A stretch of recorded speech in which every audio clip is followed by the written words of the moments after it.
माननीय मोदी जी की सरकार कटिबद्ध है, उस पर पूरी वीरता के साथ ये जवान लड़ रहे हैं।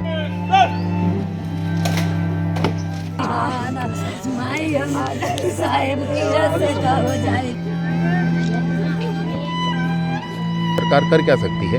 आर्थिक मदद मुहैया करा सकती है, तो आर्थिक मदद पर्याप्त होता है इसमें। नक्सलियों से लोहा लेते लेते हमारे भिलाई के एक और जवान शहीद हो गए।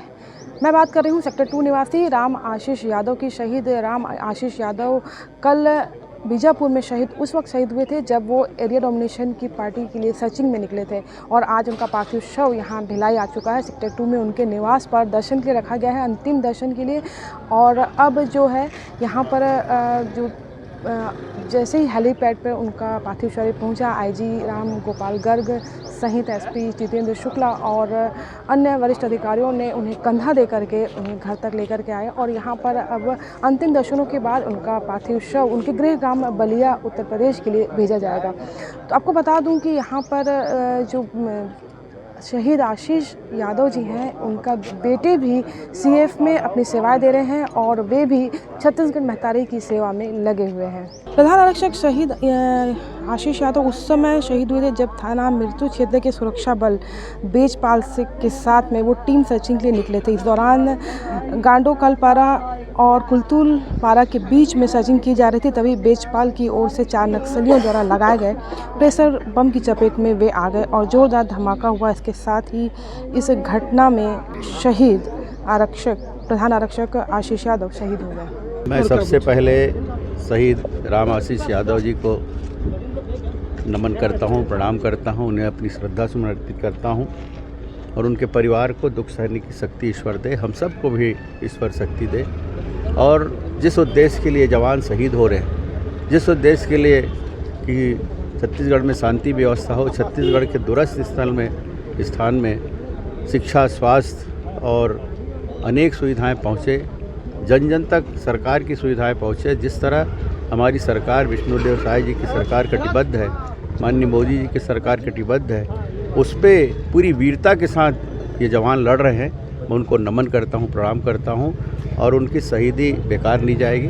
निश्चित रूप से नक्सलियों का खात्मा होगा और दूरस्थ तक, वनांचलों तक, पहाड़ी इलाके तक हर वो योजना जो उनके लिए आवश्यक है वो पहुँचेगा। देखिए, शहीद जो होते हैं ना, उनके मदद की एक पूरी प्रक्रिया बनी हुई है। ये पर्याप्त माने राशि के रूप में कोई मदद क्या कहेंगे, इसको कोई मदद नहीं कह सकते आप। मतलब क्षति ऐसी होती है ये वाली कि इसको पैसे में नहीं काउंट किया जा सकता है, परंतु सरकार कर क्या सकती है?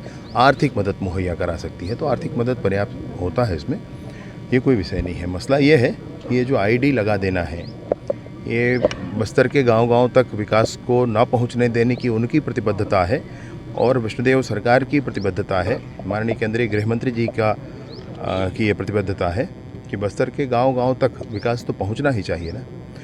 माताएं जब बीमार हो जाती हैं तो उनको हॉस्पिटल पहुंचाया नहीं जा सकता वहां से। वहां कोई बीमार हो जा रहा है तो उसके लिए जल्दी हॉस्पिटल पहुंचने की कोई व्यवस्था नहीं है। मैं अभी एक गाँव गया था सिलगेर, वहाँ पे इत्ते पारा नाम का पारा है, वहाँ पर लोगों ने बताया मुझे लाइट गोल है, थोड़ा आप बोल देंगे तो आ जाए। मैंने कब से गोल है? तो उन्होंने बताया 1 साल से गोल है। तो आप कल्पना कर सकते हैं किस स्थिति में है और क्यों भाई, क्या चाहते हैं नक्सली भी, क्या चाहते हैं स्पष्ट करना चाहिए। हम लोगों ने तो कहा है बात कर लें, हम तैयार हैं।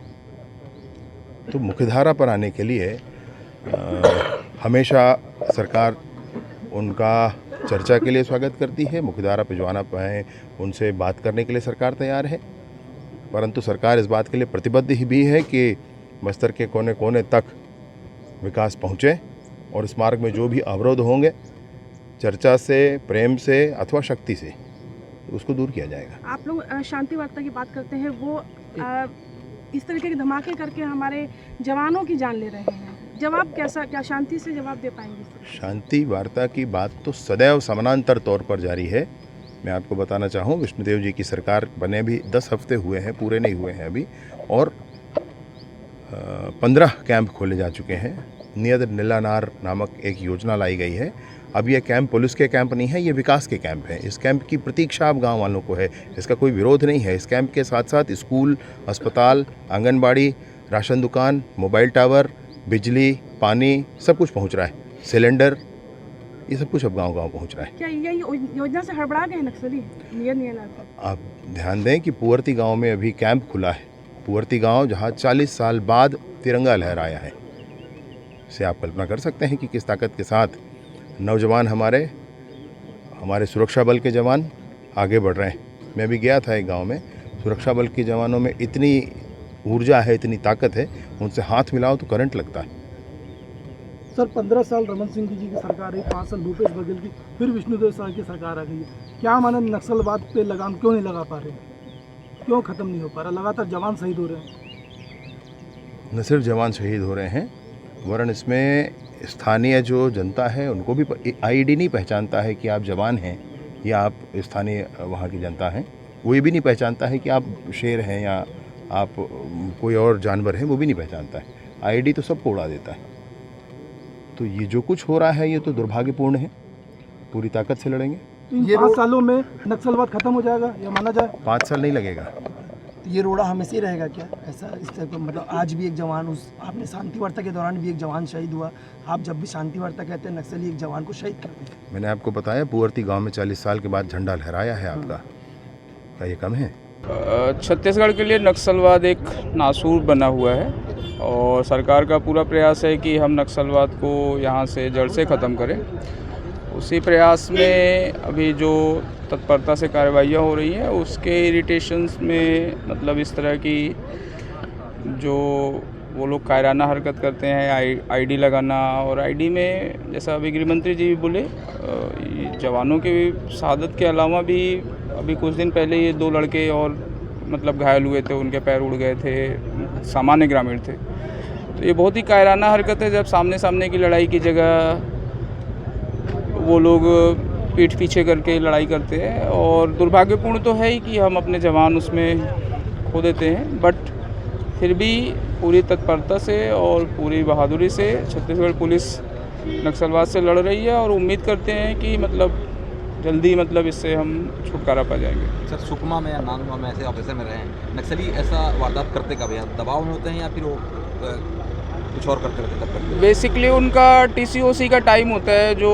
जनवरी-फरवरी से स्टार्ट होता है और मई तक वो ऑपरेशनल बाहर आते हैं, और जहाँ कहीं वो मजबूत नहीं होते, जहाँ वो कमज़ोर पड़ रहे होते हैं, वहाँ पे वो इस तरह के कायराना छुपी हुई अटैक को वो प्लान करते हैं।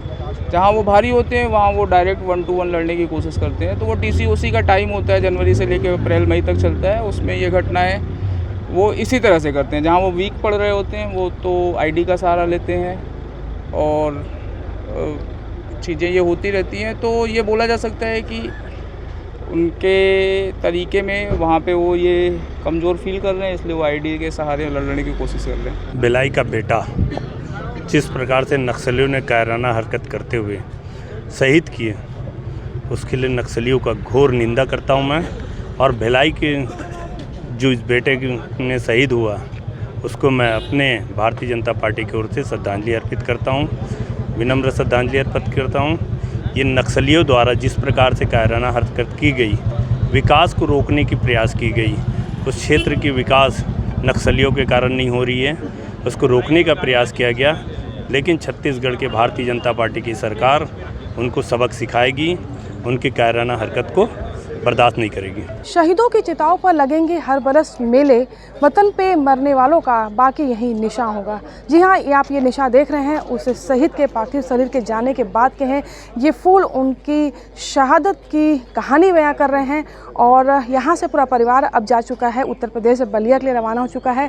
गृह मंत्री विजय शर्मा जी ने पूरे परिवार को ढांढस बंधाया है और उन्हें सांत्वना दी है कि छत्तीसगढ़ शासन उनके साथ खड़ा है। और यहाँ से सारी व्यवस्था, परिवार वालों ने पहले ये तय किया था कि रामनगर मुक्तिधाम में उनका अंतिम संस्कार किया जाएगा, लेकिन परिवार वालों की सलाह और यूपी में जो उनके रिश्तेदार हैं उनका, क्योंकि गृह नगर उनका बलिया जिले के एक गांव में है, तो उनका पार्थिव शरीर वहां भेजा जा रहा है और परिवार यहां से रवाना हो चुका है।